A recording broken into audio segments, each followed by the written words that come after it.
नमस्कार. पुणे ऑन वीकेंडच्या या भागामध्ये मी आज तुम्हाला एका खास मंदिरात घेऊन जाणार आहे आणि तेही पुण्यातील इस्कॉन मंदिर. तुम्हाला माहिती आहे का की जगभरामध्ये श्रीकृष्णाचे असंख्य भक्त आहेत, म्हणून सर्व भक्तांसाठी जवळजवळ 170 देशांमध्ये इस्कॉन संस्थेतर्फे श्रीकृष्णाची मंदिरे उभारली आहेत आणि पुण्यातील कोंढवा परिसरातील इस्कॉन मंदिर हेही त्यातलेच एक. येथे राधाकृष्ण व बालाजीची मुख्य मंदिर आहे. तब्बल 5 एकर परिसरात पसरलेले हे मंदिर आहे. या मंदिराची रचना ही अत्यंत वैशिष्ट्यपूर्ण आहे.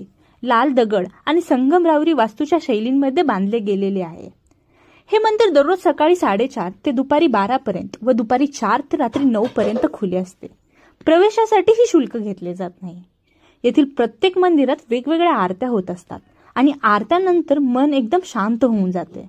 येथे आरती झाल्यानंतर तुम्हाला प्रसाद मिळतो आणि तोही अत्यंत चविष्ट असतो बरं का. येथे जर तुम्हाला खरेदी करायची असेल तर इस्कॉन गिफ्ट सेंटर ही अवेलेबल आहे.